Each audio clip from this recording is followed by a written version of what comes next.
Hi everybody, Mr. Kirby here. I'm going to tell you a little bit more today about a new tool that state and high school students have access to called Edmit.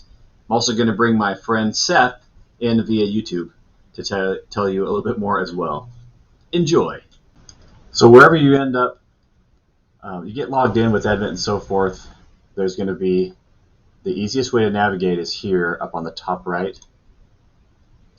College Planning Dashboard is where you are. There's also a Career Pathfinder Dashboard. We're not going to talk about that today, but the first thing is a profile. That's where we are. I've put in that when I'm going to graduate, which is next year. GPA, test scores if you have them. If you know your EFC from the FAFSA, you can put that in there. And you can even put in your intended program of study, which I put special education and teaching. Household income, how much you think you're going to make a year if you work part-time, and then scholarships you're going to get, not counting FAFSA. Anyway, you can always go in and save that.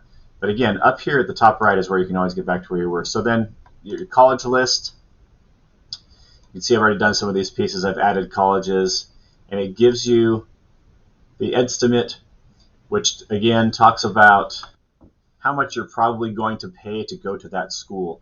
It takes the financial information you gave at the beginning plus test scores and GPA and calculates how much money you're going to get in financial aid for need and how much you're going to get for scholarships from the school. It does this by using basically metadata. Large numbers of students have gone through Edmit and gone to these different schools, and they can pretty much calculate what you're going to pay. So it gives you a really good idea of what you're actually going to pay at these different schools. So this is another tool I really like off Edmit, which is Discover Colleges. So at the top right corner, there's a menu, and this is where you can, if you get stuck or you're going around and get lost, always you can come back here to your college list, your profile, and so forth. Here's Discover Colleges, and you can search by all these different factors. So let's say I want to go to a really very large school in the South that is public and specializes in, let's see, anthropology. It came up with these two schools that meet that criteria. It has the financial grade based on the information I put in about money that I'm going to have available to me and my GPA and so forth.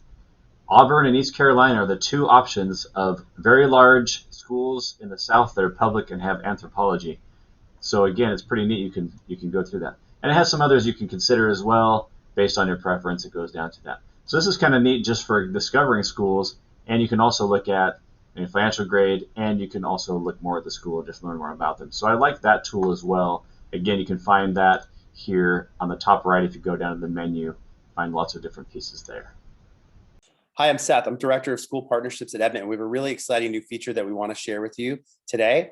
So here, I'm a student that's created an Edmit account, and I'm looking at the estimated cost or the estimate for the schools on my college list. I'm looking at estimated loan payments when I graduate from college, and estimated first-year earnings and total loan amounts to really help me think about the ROI of college and which schools would be the best financial fit. I'm also starting to think about my career pathways as well, as I think about the major that I'm interested in college, and also which schools will be the best fit for me for what I want to study. So now I can click on, with this new feature, on my college planning dashboard. I can scroll down, and I can see when I could expect to be financially comfortable in 3 careers that I'm interested in. So I live in the state of Pennsylvania. I'm interested in becoming a registered nurse, maybe an exercise trainer, or a health education specialist, all in the health sciences field. And here we'll see that I'm looking at this chart that as a registered nurse, I can expect to become financially comfortable when I graduate from college. That means I'll be able to cover all of my living expenses and even save 15% of my income. As an exercise trainer or group fitness instructor, it'll be a little bit later on. So somewhere around 29 or 30 is when I could expect to become financially comfortable in that career. And somewhere in the middle, as a health education specialist, somewhere around 24 or 25 is when I could expect to become financially comfortable. So this will help to inform career decisions, college decisions, where I might want to apply and what I want to major in as well. So really linking the college and career experience. Thanks for the opportunity to share this new feature, and hope to get a chance to connect soon. Thank you, Seth. I actually do know Seth. He's the one who's been working with me on this. Anyway, hopefully this will be a great tool for you. go ahead and get logged in, start looking around, and start making some decisions and getting some ideas on what colleges might be right for you. Also, go ahead, Nelson.